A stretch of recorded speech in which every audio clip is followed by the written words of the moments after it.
Baik, materi matematika diskrit kali ini terkait jaringan switching.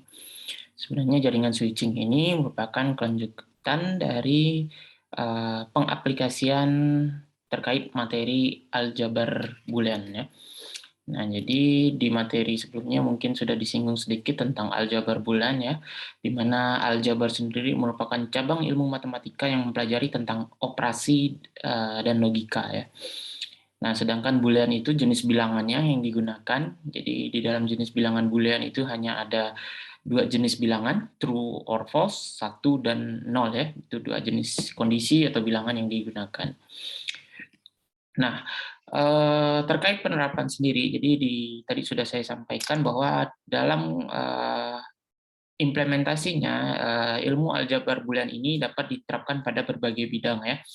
Salah satunya di rangkaian logika ya, ini biasa digunakan untuk menggambarkan jaringan logik sebuah sirkuit komputer atau ya, bentuk yang lebih kompleks ya, sirkuit ya, terpadu misalnya. Nah, kemudian ada juga jaringan switching ya, implementasinya pada jaringan switching. Jaringan switching lebih erat kaitannya kepada penerapannya di hardware ya. Meskipun di sini kita fokusnya membahas ke sisi softwarenya ya.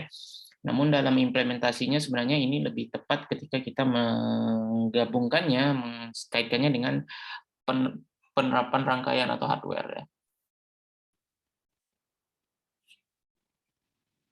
Nah, jadi terkait jaringan switching ini ya, ada dua poin yang bisa digarisbawahi ya. Pertama yaitu ada node dan link ya.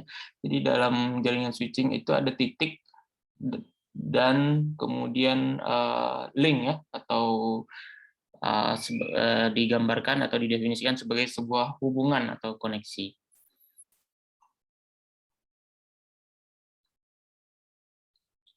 Nah, kalau dilihat dalam bentuknya, jaringan switching itu terdiri dari seperti ini gambarnya. Node itu A dan B, kemudian ya node itu titik A dan B, kemudian tadi ada yang namanya link. Link itu yang berupa garis-garis tersebut ya. Kemudian di dalam garis tersebut seolah-olah terdapat ada titik X dan Y. Nah, jadi tujuan jaringan switching ini adalah mengoptimalisasi sebuah rangkaian seperti ini agar lebih efisien dan efektif ya.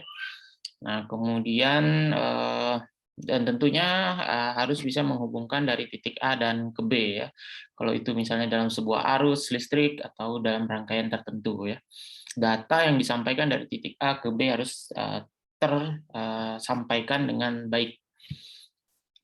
Nah, itu kemudian jaringan switching pada umumnya dibentuk dari rangkaian dasar, seri, dan paralel. Nah, ini mungkin kita sudah pernah memahaminya atau mempelajarinya ya di tingkat SMA, mungkin ini sudah pernah dibahas ya.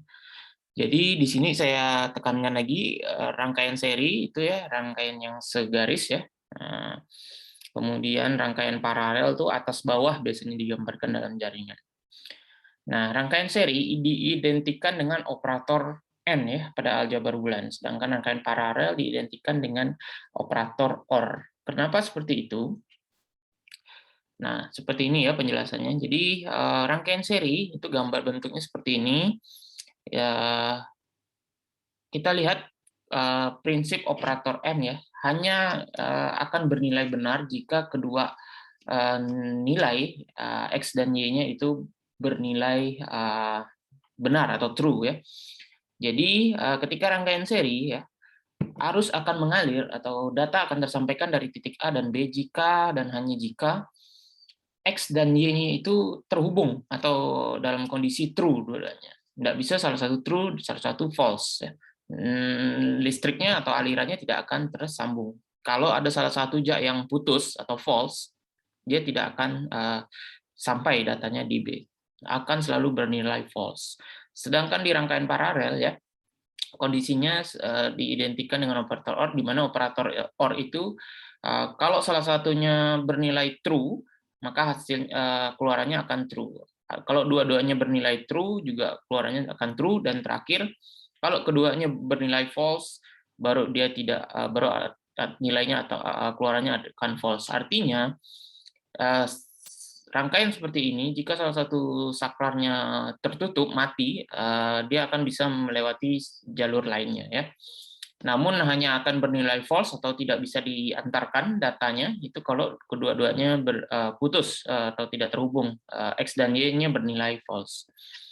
Oke, kalau untuk penulisannya biasa saja, biasanya ditulis dengan tanda titik ya atau tanda plus gitu ya. Kalau titik ini erat kaitannya dengan kali ya, kalau plus itu dengan penjumlahan. Nah, jadi ini dipahami dulu, pahami baik-baik seri dan paralel bentuk rangkaiannya seperti apa. Nah, permasalahannya yang akan diselesaikan di sini adalah ketika kita memiliki bentuk sebuah rangkaian ya, paralel seperti ini, gabungan paralel dan seri, kita diminta menggambarkan bentuk paling sederhana dari rangkaian tersebut. Nah, untuk menggambarkan bentuk rangkaian paling sederhananya, itu kita bisa menggunakan yang namanya hukum aljabar bulan. Nah, untuk menyelesaikannya, kita harus ada 2 langkah yang bisa digunakan ya. Yang pertama kita harus membuatnya ke dalam bentuk notasi. Nah, ini yang menjadi kunci sebenarnya, jangan sampai salah menuliskan bentuk notasinya. Kita lihat, X ini berada di rangkaian segaris, berarti dia X kali ya, X kali itu seri ya, ingat tadi seri itu kali. Kemudian ketemu dengan 2 rangkaian sebuah rangkaian paralel X dan Y, sehingga dikasih dalam tanda kurung di sini X plus Y dalam kurung, paralel ya, paralel. Jadi seri dikali dengan dia seri ya, tapi di dalam seri itu ada paralelnya. Kemudian dikali lagi dengan rangkaian paralel ya, karena ini segaris sebenarnya, tapi di dalam segaris ini ada ketemu rangkaian 2 rangkaian paralel. Jadi dapatlah persamaan seperti ini. Oke, setelah dapat persamaannya, selanjutnya kita menggunakan hukum aljabar bulan untuk menyederhanakannya. Menggunakannya dalam artian di sini adalah sebenarnya mensubstitusi maknanya. Bisa dilihat misalnya di penyelesaiannya ya. Nah, ini ada seperti ini.